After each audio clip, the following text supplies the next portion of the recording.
Good afternoon all of you. Cauchy integral formula का हमने एक क्वेश्चन सॉल्व कर चुके हैं। This is our second question. Question is evaluate integration over the close curve C cos pi z square upon z minus 1 into z minus 2 dz, where c is the circle mod of z plus I is equal to 1.5 using Cauchy integral formula. I have told you how to calculate the poles. To find poles we have to equate the denominator to 0. तो हमने लिखे poles are given by, ये जो denominator है इसको हमने 0 से equate कर दिए, आप भी देख रहे होंगे। तो यहाँ से z की वैल्यू मिल रही है 1, यहाँ से z की वैल्यू मिल रही है 2, और ये दोनों सिंपल पोल है। सिंपल पोल कैसे होते हैं वो भी हमने आपको बताया है, ठीक है। ये हो गए पोल के बारे में। अब हम देखेंगे कि सर्कल जो रीजन है वो कैसा है। तो यहाँ पे हमने वही ऊपर जो गिवन है वही लिखे हमने कि C is the circle mod of Z plus I is equal to 1.5। अब आप इसको देख के बता सकते हैं कि इसका सेंटर क्या होगा 0, -1, और रेडियस तो 1.1 है, जो राइट हैंड साइड में रहता है वो रेडियस होता है, ठीक है।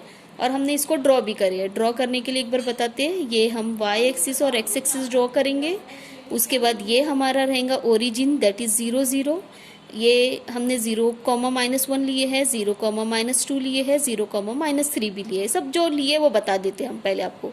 ये है 0, 1, ठीक है। और x एक्सिस पे 1, 0, 2, 0, यहाँ पे है -1, 0, यहाँ पे है -2, 0।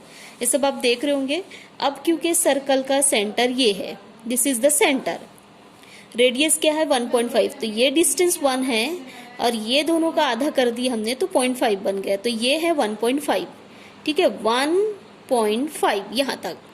सेम इज अप, ये डिस्टेंस 1 होगा और ये दोनों के बीच का हमने ले लिया है 0.5। थोड़ा सा हमारा मेजरमेंट थोड़ा सा अप्रोक्सीमेट नहीं है, लेकिन ये समझ लीजिए 0.5 का डिस्टेंस है। तो ये y एक्सिस को यहाँ और यहाँ टच करने वाला है, ठीक है। और ये हम सेंटर मान के इसको ऐसे ड्रॉ करेंगे, ठीक है। तो ये ऐसा इसकी ड्राइंग कंप्लीट हुई है। But we have to find the point of intersection of the circle with x axis. ये सर्कल और एक्स एक्सिस का ये पॉइंट क्या होगा ये हमें फाइंड आउट करना है।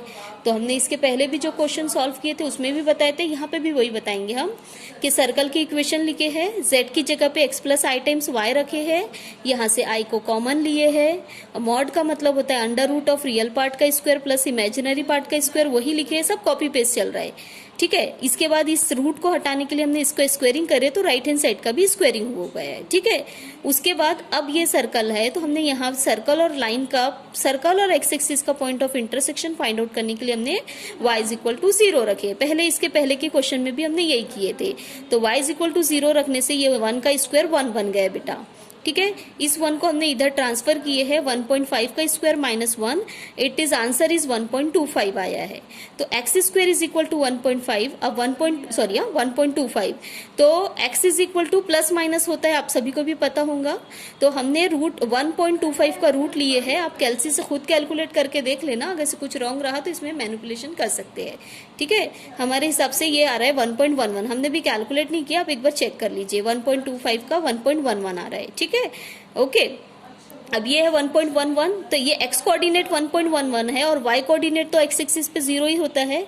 तो ये आ गया 1.11, 0, और ये निगेटिव के लिए -11, 0। ये हो गया सर्कल और x एक्सिस का पॉइंट ऑफ इंटरसेक्शन। अब आप देख के खुद ही बता सकते हैं, और आपको सभी को आइडिया होना चाहिए कि z is equal to 2 outside ही रहेगा, क्योंकि इसका रेडियस 1.5 है।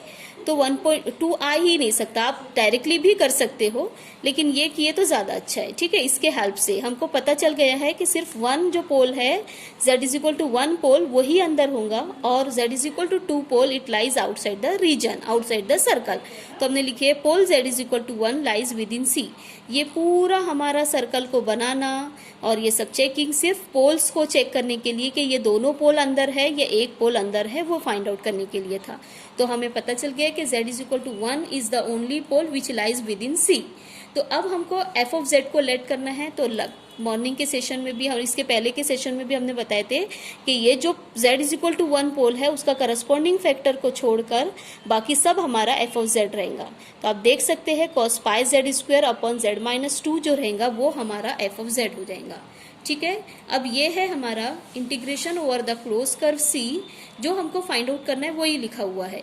तो हम इसको एफ ऑफ जेड की वैल्यू को अगर से हम सब्स्टिट्यूट करते हैं तो देखते हैं हमारा क्या बनने वाला है। Integration over the close curve C, ये पूरा हमारा बन जाएगा एफ ऑफ जेड और डिनोमिनेटर में आएगा Z minus 1 and this is your D Z. ठीक है, ओके। हाँ, आप चाहे तो यहाँ से आप इसको कॉपी कर लीजिए। ठीक, ओके, यहाँ तक आप कॉपी कर लीजिए। ओके, अब देखिए बेटा, हम इसमें हमारा z is equal to 1 pole within C है तो we can apply Cauchy integral formula. तो here will write by Cauchy integral formula. ठीक है, चलिए देखते हैं कॉची इंटीग्रल फॉर्मूले की वैल्यू से क्या होगा। इट इज 2 पाई आई। ठीक है, और f of z at Z is equal to 1। ठीक है, एक ही है हमारे पास पोल तो हम एक ही हमारा कैलकुलेशन रहेगा।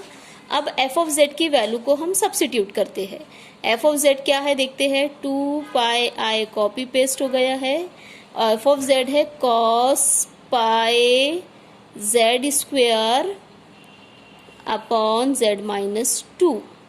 ठीक है, और ये at Z is equal to 1। ये देखिए बेटा, ये है एफ ऑफ जेड की वैल्यू, हमने सब्स्टिट्यूट कर दी है।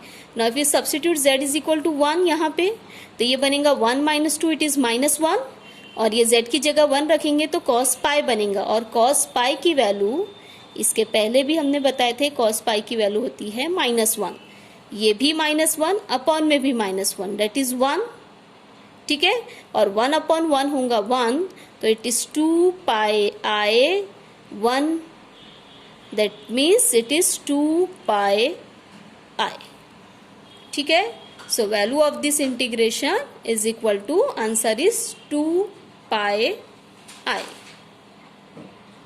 Okay, so will write finally के integration over the closed curve C cos pi z square upon z minus 1 into z minus 2 dz। इसका आंसर है 2 पाई आई। ओके, ठीक है, ओके, आप ये पूरा सब कॉपी कर लीजिए। ठीक है, here we'll stop now। ठीक है, okay, and tomorrow inshallah we'll see how we can solve the question in which the poles are repeated pole, not simple pole। okay, bye, Allah Hafiz।